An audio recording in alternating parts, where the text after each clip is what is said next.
Các bạn thân mến, các bạn có biết khoảng cách 22,1 km dài đến mức nào không?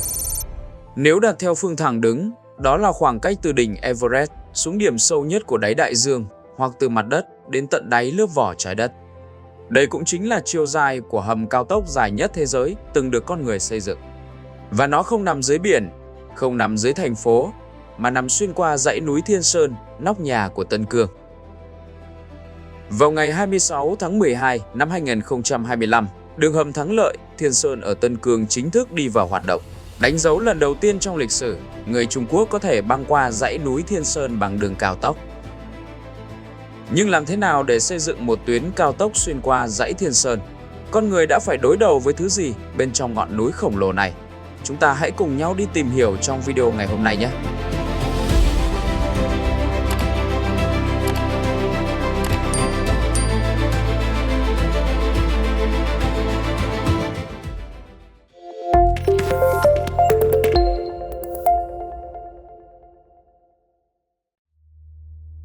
Dãy núi Thiên Sơn còn được gọi là núi trời chạy từ đông sang tây, cắt ngang trung tâm khu vực Tân Cương. Nó không nằm ở rìa khu vực mà chia Tân Cương thành hai nửa rõ rệt. Phía Bắc là Tân Cương Bắc, nơi tập trung công nghiệp nặng, sản xuất và các trung tâm logistics. Phía Nam là Tân Cương Nam, giàu dầu mỏ, khí đốt, khoáng sản, nông nghiệp và năng lượng. Trên bản đồ, khoảng cách giữa hai khu vực này trông có vẻ không xa, nhưng thực tế, đó lại là một câu chuyện hoàn toàn khác. Đây là một chỗ lõm trên dãy núi Thiên Sơn, nó không hình thành một cách tự nhiên. Khoảng 60 năm trước, hàng tấn thuốc nổ đã được sử dụng để tạo ra vết lõm này, gọi là La Huku hay miệng hổ. Mục đích là mở đường vượt đèo Chiến Thắng nối với quốc lộ G216, tuyến đường bộ đầu tiên kết nối Bắc và Nam Tân Cương. Tuy nhiên, con đường đèo ngoằn ngoèo này đã biến quãng đường thẳng 250 km thành hành trình vòng vèo 400 km. Con đường này cực kỳ dốc, đặc biệt là đoạn bắt đầu từ Urumqi, một thành phố nằm ở độ cao 850 m so với mực nước biển. Nó leo dốc liên tục trong 140 km đến đỉnh đèo ở độ cao khoảng 4.100 m. Ngay cả khi trong điều kiện thời tiết tốt, hành trình giữa Urumqi và Kola cũng mất hơn 7 giờ, tương đương quãng đường lái xe từ Bắc Kinh tới Giang Tô. Còn khi thời tiết xấu, thời gian có thể kéo dài hơn nhiều hoặc thậm chí không thể di chuyển. Bão tuyết khiến tuyến đường thường xuyên bị đóng cửa vào mùa đông vì lý do an toàn. Băng trơn và đá rơi khiến việc lái xe trở nên cực kỳ nguy hiểm. Chi phí vận chuyển luôn ở mức cao. Thời gian giao hàng thì khó dự đoán. Vì vậy, mối liên kết kinh tế giữa Bắc và Nam Tân Cương vẫn rất yếu. Muốn rút ngắn thời gian di chuyển, chỉ còn một cách duy nhất, đi xuyên qua núi. Nhưng tuyến đường không thể quá thấp, nếu không đường hầm sẽ cực kỳ dài.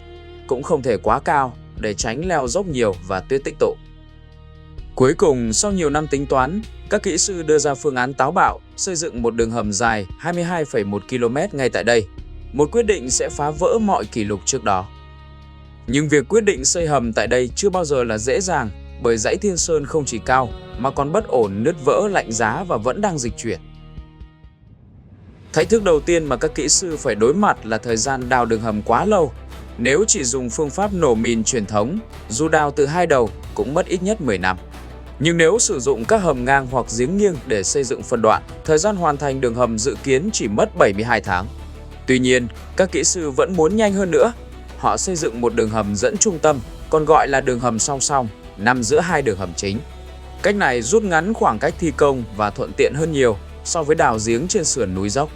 Nhờ đó, đường hầm dài 22,1 km được chia thành 15 đoạn, với tối đa 14 mũi đào hoạt động cùng lúc. Nhưng có một điều kiện, đường hầm dẫn trung tâm phải được đào nhanh hơn đường hầm chính. Vậy, làm thế nào để đạt được điều đó? Cách đèo Miệng Hổ khoảng 1.000 m bên dưới, đường hầm Thiên Sơn đang được xây dựng. Khi hoàn thành, đường hầm này sẽ dài 22 km, trở thành một trong những đường hầm cao tốc dài nhất thế giới.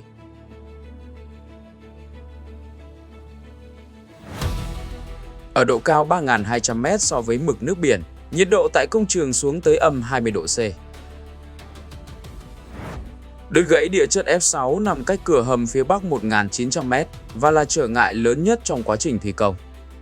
Độ sâu lớn nhất của đường hầm lên tới 1.112 m, nơi tồn tại ứng suất vỏ trái đất cao, hoạt động địa chấn mạnh và yêu cầu bảo vệ môi trường vô cùng nghiêm ngặt. Để đào đường hầm nhanh hơn, các kỹ sư đã áp dụng phương pháp thi công tiên phong đúc bê tông phun kết hợp với máy đào hầm TBM. Phương pháp này cho phép đào xuyên qua các tầng địa chất phức tạp, nhanh gấp 10 lần so với phương pháp khoan nổ truyền thống.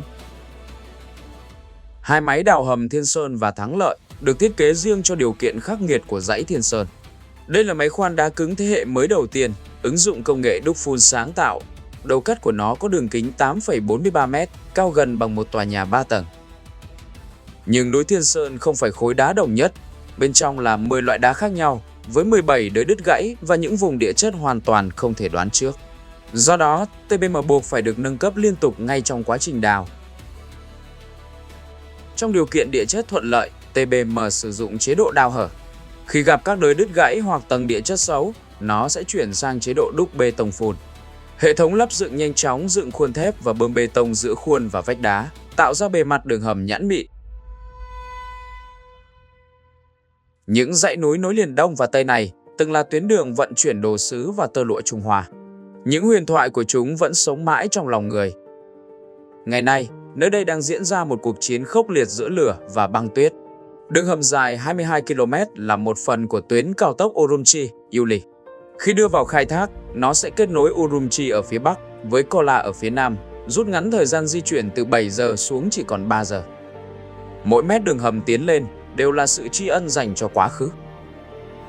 Tại cửa hầm phía Bắc, máy TBM Thiên Sơn chính thức tiến sâu vào lòng núi. Chỉ trong một tuần, máy TBM Thắng Lợi nặng 2.000 tấn, dài 282 m sẽ đến công trường và bắt đầu đào từ phía Nam. Trong 3 năm, hai máy TBM sẽ gặp nhau trong lòng núi. 3 năm sau đó, công trình sẽ hoàn tất. Khi ấy, dãy Thiên Sơn dài hơn 2.500 km theo trục Đông Tây sẽ được xuyên qua bởi một đường hầm Bắc Nam dài 22 km. Với hai đường hầm chính, các kỹ sư chọn giải pháp mềm dẻo hơn. Họ lắp đặt 40.000 ống nhựa được bơm bê tông bọt làm lớp lót trong, tạo thành lớp giảm chấn dày 70 cm. Sau đó, khi đổ bê tông cốt thép, mỗi 30 m lại chừa ra một khe rộng 1 m. Thiết kế này biến một đường hầm cứng thành cấu trúc linh hoạt, giống như côn nhị khúc, có khả năng chống lại sự dịch chuyển của đứt gãy tốt hơn nhiều. Tuy nhiên, việc đào đường hầm dài kỷ lục này lại nảy sinh thách thức tiếp theo, đó là không khí. Quạt phản lực chỉ có thể đẩy không khí tối đa 5 km. Vì vậy, giải pháp duy nhất là xây dựng 4 giếng thông gió nối hai đường hầm chính, chia đường hầm 22,1 km thành 5 đoạn. Điều này đòi hỏi một giếng sâu 707 m, cao hơn hàng chục mét so với tòa nhà cao nhất Trung Quốc. Vậy làm sao để đào một giếng sâu như vậy? Giải pháp rất đơn giản, dựng đứng TBM. Và thế là Sichuan, TBM thẳng đứng đầu tiên trên thế giới ra đời. Kết hợp công nghệ TBM và mũi khoan dầu khí, nó có thể khoan giếng sâu đường kính 11,4 m, hoàn toàn không người lái. Tuy nhiên, dù đường hầm được hạ thấp để giảm độ cao, hai cửa hầm vẫn nằm ở độ cao khoảng 3.000 m. Nhiệt độ thấp là một thách thức nghiêm trọng. Mùa hè ở Thiên Sơn gần như chỉ có băng tuyết và giá lạnh. Nhiệt độ quanh cửa hầm luôn ở mức âm 5,4 độ C và có thể xuống dưới âm 40 độ C. Nếu không có biện pháp bảo vệ, giá lạnh sẽ ảnh hưởng đến giao thông và kết cấu hầm. Do nhiệt độ bên trong núi khá ổn định, các kỹ sư đã khoan một lỗ ngang dài 80 m và lắp đặt bộ trao đổi nhiệt trong lớp lót hầm. Bằng cách khai thác năng lượng địa nhiệt tự nhiên của chính nó, nhiệt độ trong hầm luôn được duy trì ổn định. Khi đường hầm Thiên Sơn đi vào hoạt động, thời gian từ Urumqi đến Kola giảm từ 7 giờ xuống còn 3 giờ. Nhưng ý nghĩa của nó còn lớn hơn thế. Đây là mắt xích then chốt trong mạng lưới cao tốc kết nối toàn bộ Tân Cương, mọi thành phố của Trung Quốc và các quốc gia Trung Á trong bán kính 3.000 km. Con đường từng mang lại phồn vinh suốt hơn 1.000 năm, nay đang quay trở lại, xuyên qua mây trời và xuyên qua chính lịch sử.